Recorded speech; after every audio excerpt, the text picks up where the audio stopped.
Hiya, I'm Rachel Andrews and this is this week's episode of Everyday Athlete, and this week I thought we would talk about the kit that I use to go outdoor swimming. I've got a whole plethora of kit, but I thought I'd pare it down to what the essentials are and when I use each one. I think we'll work from the top down on the kit, so I've got a whole lot of different hats, lots and lots of these really brightly coloured latex hats to start with. They are great for keeping the wind off and for visibility. Another kind of hat I've got is this type.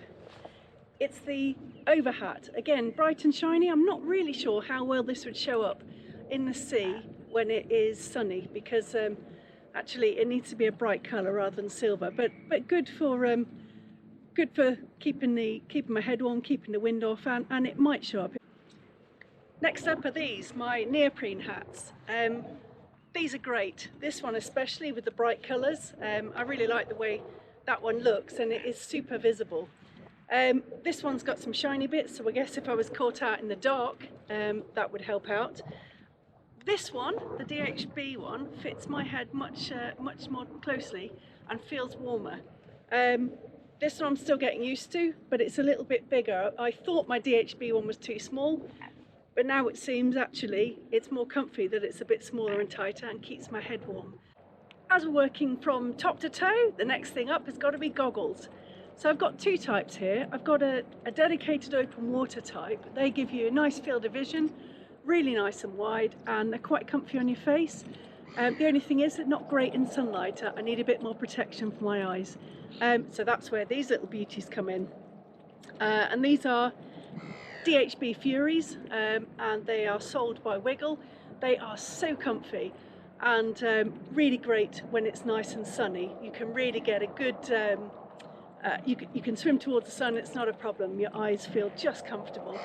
Great range of view on them. Probably my favourite goggles I've ever tried, so worth a look-see.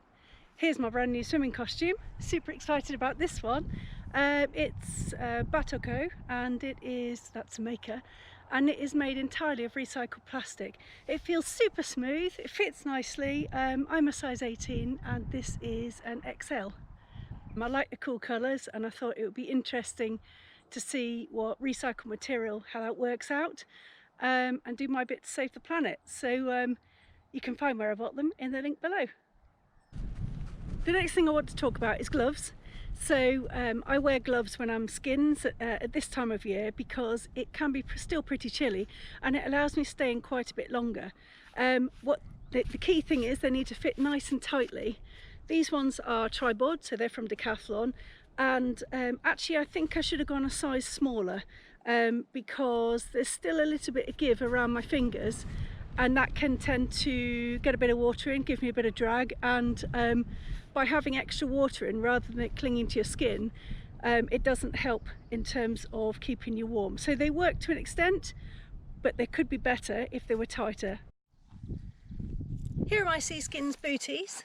These are an investment I made earlier in the winter, and they are brilliant. They keep my feet nice and toasty. They're really nice and tight to my feet and tight up here. I like the long neck on them.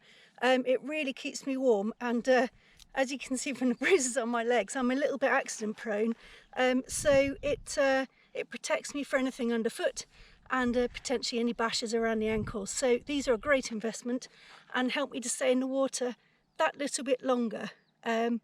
Obviously you can swim skins without gloves and without boots. In fact, that would purely be skins.